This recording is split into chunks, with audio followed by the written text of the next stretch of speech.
A shift worker walks the floor of an assembly hall in Lower Saxony, the same kind of hall that built the modern German middle class. Precision machines, export orders, a job for life.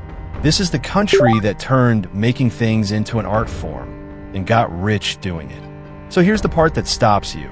This economy, the largest in Europe, actually got smaller in 2023. And then it got smaller again in 2024.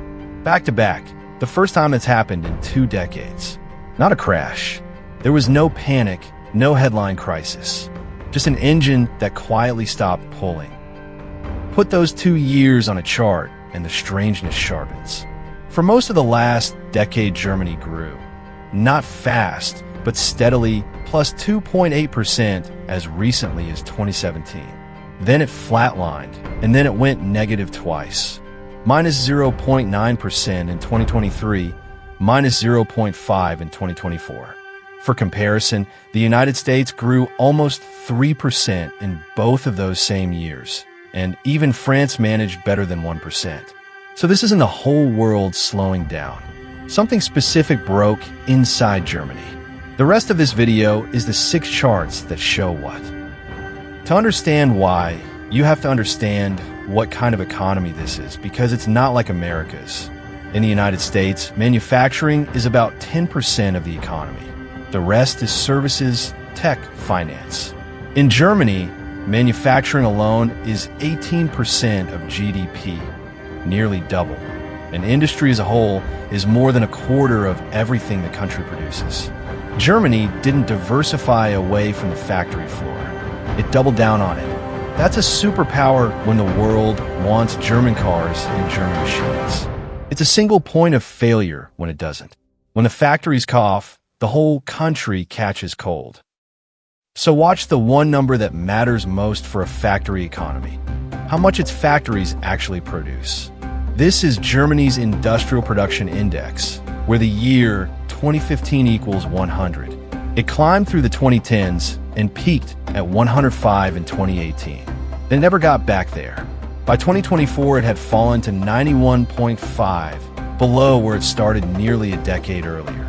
Germany's factories are making less today than they did before the pandemic, before the energy shock, before any of it. The engine didn't blow up. It's just been running slower and slower for 6 years. Here's the bet that built all of it, and the same bet that's now going wrong. Over 30 years, Germany turned itself into an export machine. In 1995, exports were about 21% of the economy. By 2022, they hit 46%. Nearly half of everything Germany made was sold abroad. Selling to the world made Germany rich. But it also meant Germany's prosperity depended on 2 things staying cheap and reliable: the energy that powered the factories and the customers who kept buying. In the early 2020s, both of those assumptions broke at the same time. The first break was energy. For years, Germany ran its industry on cheap Russian pipeline gas. And in 2022, most of that supply was cut off. The factories that made steel, chemicals, and glass suddenly faced some of the highest energy costs in the developed world. The second break was China. For a generation, China was Germany's dream customer, buying every car and machine tool it could make. Now China builds those cars and machines itself and sells them back into Germany's own markets. The customer became the competitor, and underneath both, a third pressure that never makes the headlines but never stops. This is the slowest break and the hardest to reverse. Germany is getting old. In 2024, 23.2% of Germans, nearly 1 in 4, were 65 or older. In the United States, that share is about 18%. An aging population means a shrinking pool of workers to run those famous factories, and a growing pool of retirees the economy has to support. You can fix an energy contract in a year. You cannot regrow a workforce in one. And behind the retirees, not enough young workers coming up to replace them. Germany's fertility rate, the average number of children per woman, was 1.39 in 2023. The level a country needs just to keep its population from shrinking, no growth at all, is 2.1. Germany has been well below that line for 50 years, and it papered over the gap with immigration. But the math is relentless. Every year, the generation retiring is bigger than the generation entering work. Fewer hands to run the machine, holding up more people who've stepped away from it. So why isn't anyone panicking? Because on paper, Germany still looks like a fortress. Income per person, adjusted for what it actually buys, is about $62,600. Richer than France, richer than Japan. Government debt is just 62% of GDP, half of America's, which sits above 120%. And Germany still sells the world more than it buys, running a current account surplus near 6% of GDP. Every one of those numbers says, strong.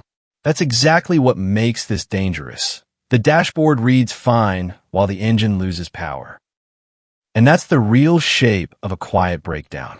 Wealth is a stock, everything a country has already built and saved. Growth is a flow, how much new value it creates each year. Germany's stock is enormous.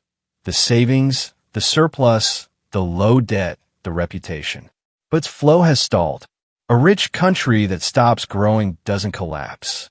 It slowly stops being able to afford the things that made it rich, the pensions, the public services, the next generation of factories. You don't feel it in a single year. You feel in a decade. Line the big Western economies up by how much they grew in 2024, and the picture is blunt. The United States, up almost 3%. France, up more than 1%. And Germany, the industrial heart of Europe, the country everyone else measured themselves against, dead last, below zero. The powerhouse at the bottom of the table. That's not a one-year accident. It's the sound of an engine that 3 separate shocks are all pulling against at the same time. So is Germany breaking? Not collapsing. It's far too rich for that. But the machine that made it the envy of the continent is running cold, and no one has found the switch to warm it back up.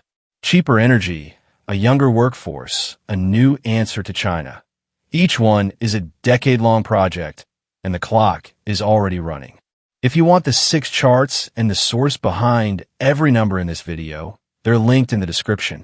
Subscribe, because next time we're going somewhere that makes Germany's problems look gentle. Argentina, a country that has defaulted on its debt 9 separate times, and the machine that keeps breaking it.